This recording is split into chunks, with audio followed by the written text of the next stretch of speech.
La estructura de poder de Iván Archibaldo Guzmán Salazar se tambalea en menos de 2 años. El heredero más temido de Joaquín, el Chapo Guzmán, ha perdido a sus hombres de mayor confianza: el Nini, el Gavilán, la Perris y el Pilli. Todos piezas claves en su círculo de seguridad, logística y control territorial. Las capturas tradicionales, las capturas, traiciones y ejecuciones han dejado a Iván cada vez más expuesto, debilitado y aislado. La caída de estos operadores no solo ha erosionado su poder militar, sino que ha fracturado la red de lealtades que sostenía. Con el cerco cerrándose y la inteligencia federal y estadounidense apuntando directo a su núcleo, todo indica que el Chapito está acorralado y que su captura, rendición o neutralización es solo cuestión de tiempo. Iniciemos con el Nini. Durante años fue una sombra en el mundo del narcotráfico. Su rostro no aparecía en los corridos, no era protagonista de escándalos mediáticos y su nombre apenas era conocido. Fuera de los círculos del crimen organizado y las agencias de inteligencia, pero dentro del cártel de Sinaloa, Néstor Isidro Pérez Salas, alias el Nini, era una leyenda, no por ser extravagante, sino por ser letal. Era el jefe de seguridad Iván Archibaldo Guzmán Salazar, una especie de escudo humano y comandante de la facción más violenta de los Chapitos. Su caída, registrada en noviembre del 2023, no solo desató una ola de especulaciones, sino que también fue vista como uno de los golpes más certeros del gobierno mexicano y de la DEA contra la estructura de los Chapitos. Aquí se reconstruye su historia. Néstor Isidro Salas nació en Culiacán, Sinaloa, en el año 1991. Desde joven se involucró con el crimen organizado, primero como halcón y luego como sicario raso, al servicio del cártel de Sinaloa. Su ascenso dentro de la organización fue vertiginoso y brutal. Se ganó el respeto y temor de sus superiores al mostrar una lealtad absoluta a los Chapitos y una eficiencia implacable en las tareas de seguridad y represión. A diferencia de otros capos jóvenes, el Nini nunca buscó el protagonismo público. Se mantuvo en la sombra, sin redes sociales, sin apariencias en fiestas o lujos ostentosos. Su perfil bajo lo convirtió en uno de los hombres más confiables para Iván Archibaldo, quien lo nombró jefe de seguridad personal y coordinador de operaciones armadas en Sinaloa. Desde ese cargo, el Nini organizaba, reclutaba y entrenaba al grupo de sicarios encargados de proteger a los Chapitos, custodiar sus casas de seguridad y repelar operativos federales. También era el responsable de ejecutar a traidores, infiltrar a rivales y liderar emboscadas contra fuerzas armadas. Su comando más conocido fue el del agente El Nini, un escuadrón élite de gatilleros. El Nini cobró notoriedad dentro de las agencias de inteligencia tras su participación en el Culiacanazo, aquel octubre del 2019, cuando las fuerzas federales detuvieron a Ovidio Guzmán López, alias El Ratón. Ante esta situación, el Nini fue quien coordinó a los sicarios para tomar las calles de Culiacán, bloquear accesos, incendiar vehículos y cercar a los militares hasta forzarlos a liberar al hijo del Chapo. Fue la primera gran victoria pública de los Chapitos y el Nini fue pieza clave. En el segundo Culiacanazo, ocurrido en enero del 2023, su nombre volvió a sonar como uno de los principales responsables de las acciones armadas para impedir la extradición inmediata de Ovidio, quien esta vez sí fue trasladado a los Estados Unidos. Pese al fracaso, su lealtad y rapidez fueron reconocidas dentro del grupo. En el 2023, el gobierno de los Estados Unidos ofrecía la módica suma de $3 billones por información que condujera a su arresto. El Departamento de Estado lo identificó como uno de los principales responsables del tráfico de fentanilo hacia territorio estadounidense, además de acusarlo de múltiples homicidios y ataques a fuerzas del orden. A estas alturas, el Nini ya no solo era un jefe de seguridad, se había convertido en una figura clave del aparato de defensa y expansión territorial de los Chapitos, especialmente en las disputas contra el cártel de Jalisco Nueva Generación y contra la Malliza. la facción de Ismael Zambada Siqueiros.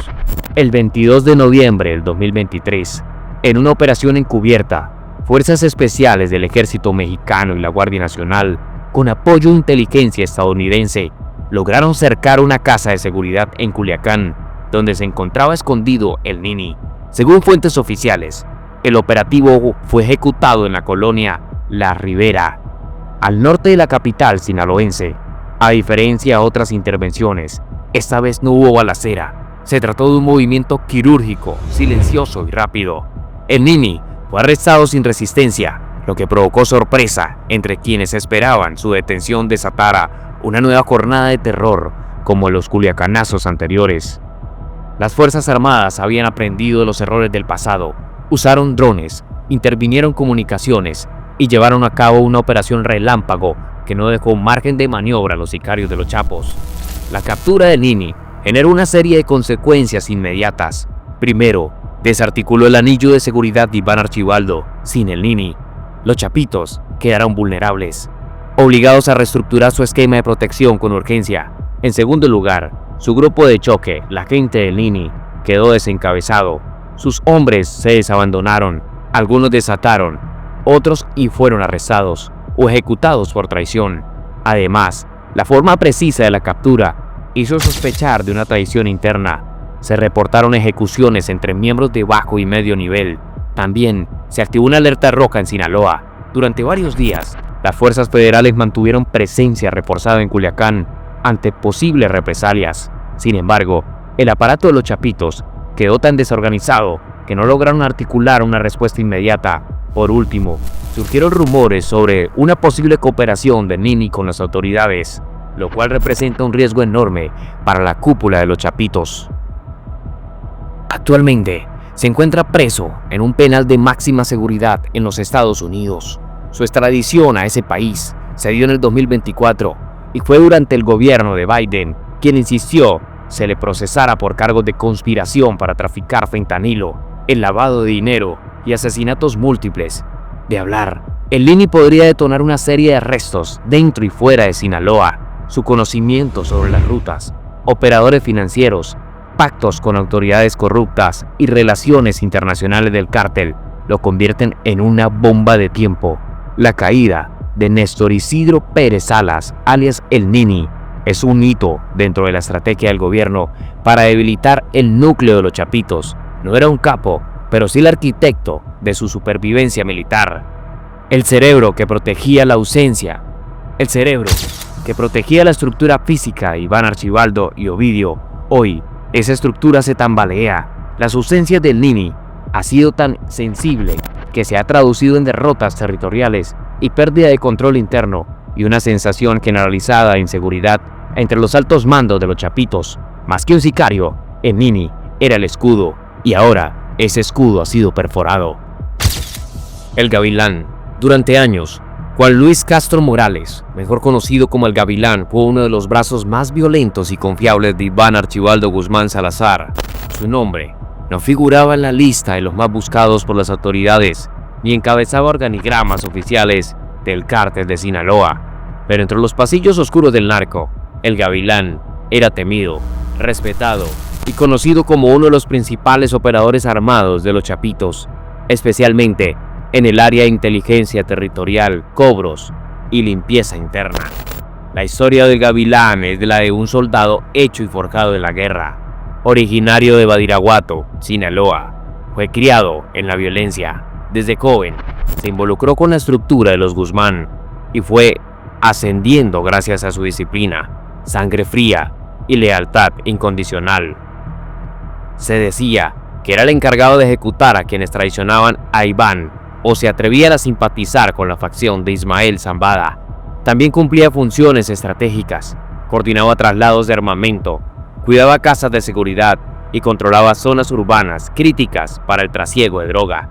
Durante la guerra intestina entre los Chapitos y la Malliza, el Gavilán tuvo un papel protagónico. Fue uno de los primeros en ordenar incursiones directas contra los objetivos vinculados a los rusos. Operadores de los Zambada, en zonas como Costa Rica, El Dorado y Nabolato, con su grupo de sicarios conocidos como los Gavilanes, sembró el terror en la zona sur de Culiacán. Los rumores apuntaban a que era el responsable de los levantones selectivos, ejecuciones de operadores menores y de sembrar fosas clandestinas en comunidades rurales. Incluso, dentro del propio cártel, su poder fue creciendo hasta incomodar a figuras más antiguas. A mediados del 2023, el Gavilán comenzó a perder terreno. La facción de la Malliza, con apoyo de hombres como el Ruso y el Caimán, inició una serie de ofensivas quirúrgicas para recuperar zonas dominadas por los Chapitos. En menos de 6 meses, el Gavilán había sido replegado hacia Culiacán, obligado a esconderse, cambiar rutas y limitar sus movimientos. La inteligencia de los Zambada había infiltrado a varios miembros de su círculo cercano y se reportaban conflictos internos entre sus hombres por cobros de piso, traiciones y pérdidas. La muerte del Gavilán ocurrió en enero del 2024, en una emboscada milimétrica calculada por la facción Zambada. Según fuentes cercanas a la investigación, el halcón de Iván Archibaldo fue ubicado en una reunión de alto nivel en las afueras de Guaruto, en una finca donde se reunían con miembros de los Salazar para coordinar nuevas rutas y refuerzos. La ubicación fue delatada, presuntamente, por un desertor de su escolta personal.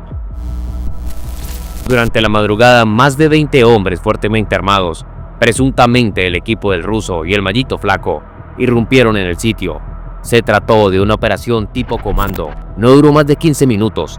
El Gavilán intentó repeler el ataque, pero fue acribillado junto a 3 de sus escoltas. Su cuerpo, según reportes, fue dejado colgado en un puente en la carretera Libria-Mazatlán, con un narcomensaje firmado por la Malliza, en el que se leía: "Así caen los halcones del Chapo, vamos por todos". La reacción de los Chapitos no se hizo esperar. Se reportaron bloqueos, quema de vehículos y ráfagas al aire en varias zonas de Culiacán. Sin embargo, la estructura del Gavilán ya estaba fracturada. Sus hombres, sin un líder fuerte y con miedo a represalias, comenzaron a desertar o a entregarse. La muerte del Gavilán no solo significó la pérdida de un jefe armado, sino también de un operador con conexiones en Sonora, Chihuahua y el corredor del Pacífico. Para Iván Archibaldo, la pérdida fue personal. El Gavilán no solo era un sicario, sino era un confidente, su ejecutor silencioso. Había estado con él en las operaciones más delicadas y conocía secretos que pocos sabían. La muerte del Gavilán significó también una señal clara. Las facciones Zambada tenían información privilegiada, la capacidad de ejecución, y estaba decidida a eliminar a cada uno de los pilares armados de los Chapitos. A nivel interno, la caída del Gavilán es una grieta de desconfianza dentro del círculo de los Chapitos. ¿Quién lo delató? ¿Fue un infiltrado de la Malliza o una traición interna para mover fichas? Las dudas provocaron una purga silenciosa en varias zonas bajo el control del Chapo. En el Tamarindo y Costa Rica, varios pistoleros menores aparecieron ejecutados en las semanas posteriores.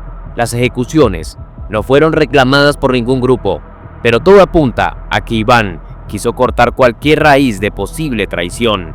Hoy, la figura del Gavilán permanece como uno de los símbolos de la etapa más violenta y paranoica del cártel de Sinaloa. Su historia es también un recordatorio de que incluso los más leales pueden caer cuando los enemigos conocen cada uno de sus movimientos. La guerra entre los Chapitos y la Malliza sigue viva, pero la muerte del Gavilán marcó un antes y un después. Una victoria psicológica para los Zambada y un golpe directo al corazón operativo de Iván Archibaldo. Su caída aceleró reacomandos internos, fragilizó rutas de trasiego y dejó claro que en esta guerra ni los halcones sobrevuelan por siempre. Jorge Humberto Figueroa Benítez, alias La Perris o el 27.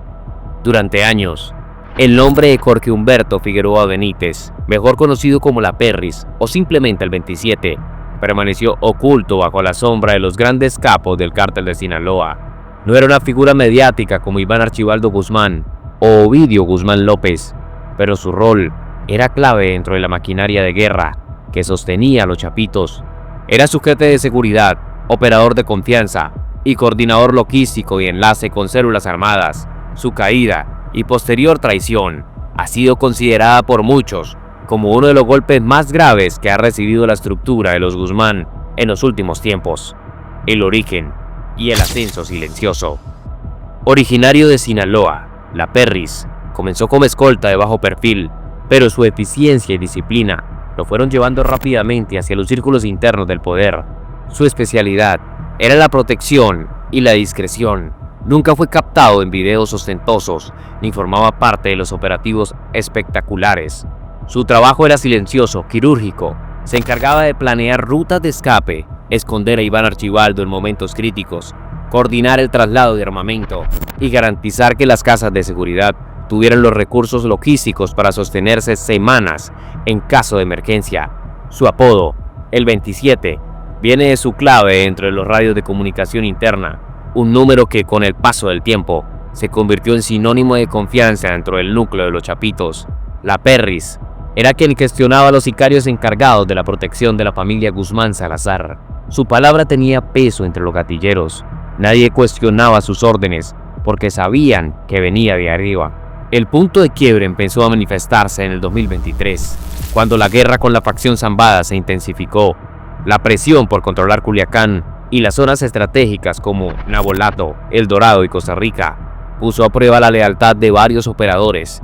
Según fuentes cercanas a la inteligencia mexicana y reportes extraoficiales, la Perris comenzó a mostrar desacuerdos con Iván Archibaldo sobre la manera en que se estaba conduciendo las operaciones. Para Figueroa Benítez, Iván y sus hermanos estaban actuando de manera impulsiva, poniendo en riesgo sus propias rutas y debilitando alianzas clave con otras células del norte del país. El descontento se profundizó cuando se supo que la Perris había cuestionado al privado la ejecución de algunos operadores considerados traidores por el Chapito. Él aseguraba que eran leales, pero Iván los mandó a eliminar sin mayor análisis. Ahí empezó la fractura. Para mediados del 2023, la Perris ya no tenía el mismo acceso directo a la cúpula como antes. Su equipo comenzó a ser desmantelado poco a poco, sus radios fueron cambiados y sus movimientos limitados. En el mundo del narco, esto es una señal clara de desconfianza. Fue en ese contexto que se empezó a rumorear que la Perris había sostenido reuniones secretas con operadores de la facción Zambada. Aunque nunca se confirmó, distintas fuentes sostienen que Jorge Humberto habría negociado protección para él y su familia, a cambio de información crítica sobre las rutas, las casas de seguridad y la estructura armada de los Chapitos. Los ataques quirúrgicos de la Malliza en zonas antes inalcanzables para ellos, como el sector sur de Culiacán, coincidieron con el debilitamiento de la escolta personal de Iván Archibaldo. Algunos narcomensajes encontrados en esos eventos hablaban de traidores en casa y apuntaban a alguien que conocía bien el corazón operativo del grupo. Los Chapitos entonces ordenaron una investigación interna. Varios gatilleros de la Perris fueron levantados, interrogados y algunos ejecutados. El cerco se cerraba. Figueroa Benítez, al verse acorralado, habría optado por entregarse o por colaborar con las autoridades mexicanas, aunque otra versión sostiene que fue capturado por la Marina en un operativo silencioso y trasladado a un sitio secreto para negociación. El 6 de febrero del 2024, la Secretaría de la Defensa Nacional SEDENA, en coordinación con la Guardia Nacional y la FGR, anunció la detención de Jorge Humberto Figueroa Benítez. En una operación quirúrgica en Mazatlán, no hubo disparos, no hubo bloqueos. Fue una operación limpia, lo cual llamó poderosamente la atención de analistas de seguridad. Alguien como la Perris, que conocía cada protocolo de evasión, no cae tan fácilmente. Eso fortaleció la teoría de que él mismo facilitó su entrega. En el momento de su captura, se le encontró un gigantesco arsenal, varios animales exóticos, tigres y panteras negras, documentación falsa y más de 200 millones de pesos en efectivo. Las autoridades confirmaron que era uno de los jefes de seguridad más importantes del cártel de Sinaloa y que su detención significaba un golpe estructural para la facción de los Chapitos. Pero ¿qué consecuencias y represalias trae todo esto? La reacción fue inmediata. En Culiacán, los Chapitos iniciaron una purga interna. Más de 15 sicarios vinculados a la Perris desaparecieron. En menos de 2 semanas, se dijo que Iván ofreció una recompensa millonaria para que le confirmara si el 27 había contado con las autoridades o si había vendido información a la Malliza.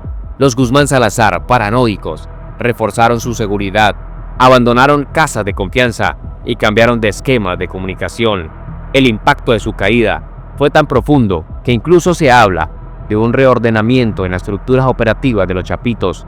Desde entonces, Iván habría tomado el control directo de la seguridad personal, desplazando a intermediarios y nombrando a sus propios hijos o sobrinos como encargados del primer círculo de protección. El Pidgey, el sicario de confianza que terminó en el ojo del huracán. En el universo fragmentado y violento del Cártel de Sinaloa, hay figuras que, aunque no suelen ocupar las portadas de los medios, juegan un papel decisivo en la guerra intensiva, la que consume la organización. Uno de esos personajes es el Pidgey, un gatillero de alto rango al servicio de los Chapitos, cuya lealtad y brutalidad y conocimiento del terreno lo convirtieron en uno de los hombres más temidos en el norte del país. Su caída, envuelta en rumores de traición y venganza, ha sido interpretada como otro capítulo sangriento en la historia del declive del poder de Iván Archibaldo Guzmán y sus hermanos. ¿Quién era el Pidgey? Aunque su nombre real nunca ha sido confirmado públicamente, el Pidgey es ampliamente conocido dentro de los círculos delictivos de Culiacán, Badiraguato y Guamuchil como uno de los principales comandantes de la célula armada de los Chapitos. Su presencia era constante en los convoys que resguardaban a Iván Archibaldo y Joaquín Guzmán López, y se le atribuía la coordinación de los grupos que operaban en la sierra, donde el cártel tiene su base histórica de operaciones. Describían al Pidgey como un sujeto calculador, agresivo y profundamente leal a los hijos del Chapo. Sus funciones iban más allá del combate. Era quien organizaba las emboscadas, establecía las rutas de escape y se encargaba de coordinar los pagos a los sicarios en los puntos de choque contra la facción rival, la Malliza. Además, tenía influencia directa sobre los jefes de plaza menores en comunidades estratégicas como La Tuna, Suratato y Tamazula. Bajo su liderazgo, se produjeron algunos de los episodios más violentos entre el 2021 y el 2023. El Pidgey era uno de los encargados de ejecutar represalias y emboscadas de la facción Zambada o filtraciones de información a las autoridades. Se le relacionó con varias desapariciones forzadas, casas de tortura en Culiacancito y operativos contra objetivos considerados traidores internos. Era un hombre de guerra y por ello su lealtad era premiada constantemente por los Chapitos. Se decía que tenía acceso directo a Iván Archibaldo y que había sido fundamental en la reorganización táctica de las escoltas tras la caída de la Perris y la muerte del Gavilán. A mediados del 2024, comenzaron a circular versiones dentro del mismo cártel de Sinaloa sobre el descontento del Pidgey con el mando de Iván, al igual que otros jefes operativos que cayeron en desgracia. El Pidgey empezó a expresar desacuerdos sobre la manera en que conducía la guerra. Consideraba que los Chapitos estaban perdiendo más hombres y territorio del que podían admitir, mientras la facción Zambada ganaba terreno de manera estratégica sin exposición mediática. Se dice que el Pidgey fue testigo de varias traiciones internas, decisiones impulsivas y errores estratégicos que pusieron en peligro a las células completas. Según versiones extraoficiales, incluso llegó a rechazar una orden directa de atacar un convoy del ejército, considerando que eso provocaría una intervención federal de gran escala. Esa decisión fue vista por Iván Archibaldo como un signo de debilidad. La tensión escaló cuando se reportó que hombres cercanos al Pidgey comenzaron a ser ejecutados en silencio, uno por uno. Como una advertencia, el propio sicario cambió la ubicación varias veces, sospechando que su cabeza tenía precio. El destino del Pidgey estaba rodeado de misterio. Una versión asegura que fue abatido en un enfrentamiento en las inmediaciones del Himala durante un operativo con las fuerzas federales. Sin embargo, en redes sociales y en círculos criminales se maneja otra versión mucho más inquietante. El Pidgey fue entregado por los Chapitos a la facción Zambada como parte de una negociación secreta para detener la sangría en la sierra. Esta entrega sería una muestra de buena voluntad por parte de Iván y Ovidio para proteger sus plazas más rentables en el norte del estado. Otra versión, aún más oculta, señalan que el mismo, el Pidgey, fue quien buscó la cercanía con la Malliza tras sentirse traicionado por Iván. Al enterarse, los Chapitos habrían enviado a uno de los sicarios más jóvenes a ejecutarlo de forma discreta. Su cuerpo, según esta versión, habría sido enterrado en una fosa clandestina y su ejecución nunca fue reconocida públicamente para evitar generar desmoralización entre sus filas. El impacto de su muerte, sea cual sea la versión verdadera, lo cierto es que la desaparición del Pidgey significó un duro golpe para los Chapitos. Perdieron a uno de sus operadores más efectivos en tierra, alguien que conocía a la perfección los accesos de la sierra los puntos de vigilancia, los escondites más antiguos y las rutas de tráfico de armamento. Su ausencia generó un vacío de poder que rápidamente intentaron llenar con otros gatilleros de menor experiencia, pero los resultados han sido desastrosos. Mayor exposición, más vacas y pérdida de control de varios municipios. La facción Zambada, por su parte, aprovechó el momento para atacar y ocupar zonas clave como Tepuche, Sanaloa y Jesús María, donde ahora ondean con mensajes intimidantes dirigidos a los traidores que matan a sus propios hombres.